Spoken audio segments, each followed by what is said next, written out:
Երևանի առաջին ատյանի ընդհանուր իրավասության քրեական դատարանի Ավանի նստավայրում այսօր առավոտից մինչև հետ կեսօր դատավոր Գարիկ Աբելյանը քննեց Բարգավաճ Հայաստան կուսակցության առաջնորդ Գագիկ Ծառուկյանի նկատմամբ խափանման միջոց ընտրելու հարցը։ Քննչական կոմիտեն միջնորդել է նրան 2 ամսով կալանավորել։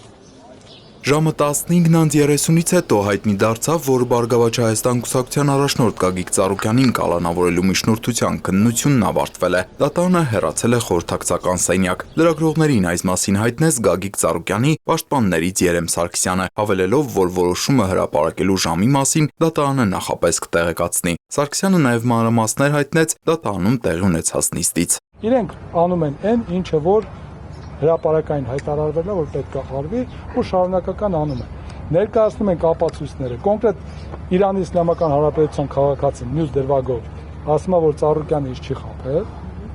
մեկ այլ անձ է ինձ խաբել, ընդ որում Ծառուկյանը ասում է, որ այդ անձը խաբելու է մեզ, ասում է ես ասացի չէ, ոչինչ թող աշխատենք։ Հիմա իրանք ասում են չէ, Ծառուկյանն է խաբել այդ անձի հետ միասին։ Երեկ Ծառուկյանի առանձնատանը շուրջ 13 ժամ տևած խուզարկությունից հետո երեկոյան նրան ձերբակալեցին եւ տեղափոխեցին քննչական կոմիտե, իսկ արդեն գիշերը դատարան։ Քննչական կոմիտեի հաղորդմամբ Գագիկ Ծառուկյանի նկատմամբ հանրային քրեական հետապնդում է հարուցվել հետեւյալ դրվագներով։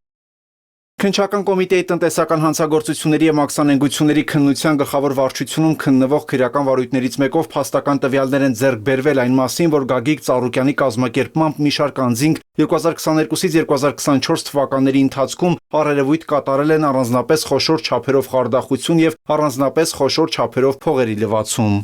Հիշեցնենք, որ հուլիսի 6-ին քննչական կոմիտեն ազգային անվտանգության ծառայության պետական եկամուտների կոմիտեի եւ ոստիկանության մասնակցությամբ խուզարկություններ իրականացրեց ավելի քան 70 հասցեներում, մի շարք քրեական վարույթների շրջանակում։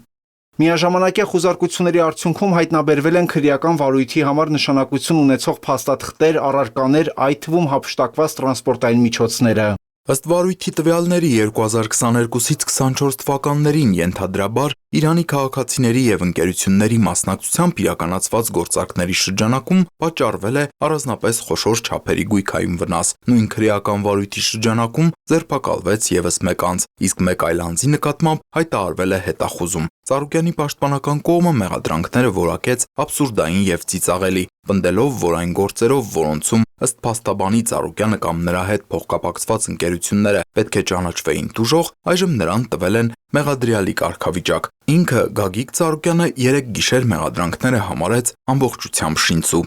Ուրեմն մեղադրանքը լրիվ սարկած, սուտ, փուջիկ, գործի բաճկալ հակառակը հոլամանապարտ, որը թուղթը գրել է, որը եւ դեսպանները ներկա եւ նախկինը որը կան,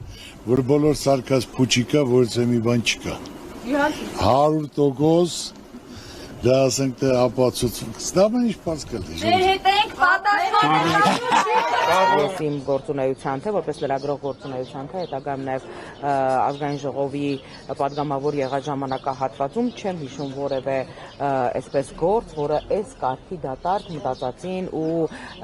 ուռճացված լինի։ Գագիկ Ծառուկյանի նկատմամբ իրականացվող քրեական վարույթի կապակցությամբ 3 մի շարք ընդդիմադիր ուժեր՝ ՀՅԴ, ՀԱԿՎ-ն, ՀՀԿ-ն, ՀԱԿ, ԲՀԿ-ն, Դեմոկրատական այլընտրանք, Մայր Հայաստան եւ Հայաստանի դեմոկրատական կուսակցությունները համատեղ հայտարարություն տարածեցին, դատապարտելով իրենց ձևակերպմամբ քաղաքական հետապնդումը։ Նրանք աջակցություն հայտնեցին Ծառուկյանին, պնդելով, որ նրա նկատմամբ իրականացվող գործողությունները քաղաքական դրդապատճառներ ունեն եւ միջազգային գործընկերներին կոչ արեցին գնահատական տալ տեղի ունեցող իրադարձություններին։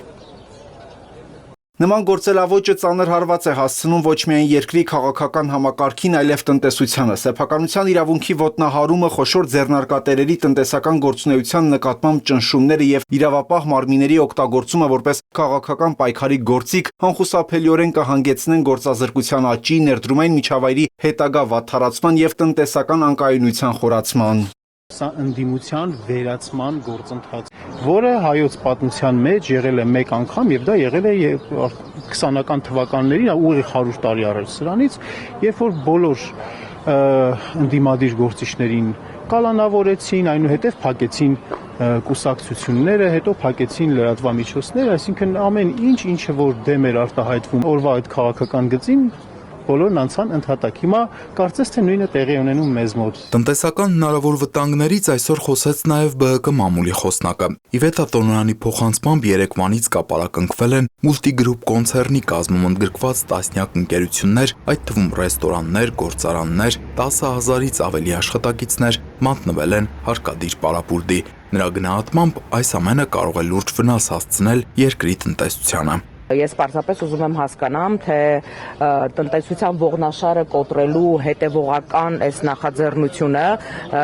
որքանով է նպատակահարմար։ Երեկ քննչական կոմիտեն տեսանյութ հրապարակելով տեղեկացրեց, որ Գագիկ Ծառուկյանին պատկանող առանձնատնից ապօրինի որսի վերաբերյալ քրեական վարույթի շրջանակում առգրավվել է 190 կենդանիների և թռչունների խրտվիլակ, ինչպես նաև 3 առյուծ և 1 վագր, որոնք տեղափոխվել են կենդանաբանական այգի։ Ըստ քննչական կոմիտեի, ապօրինի որսի հետևանքով շրջակա միջավայրին պատճառվել է շուրջ 30 միլիոն դրամի վնաս։ Տիգրան Հովակիմյան, Հորիզոն։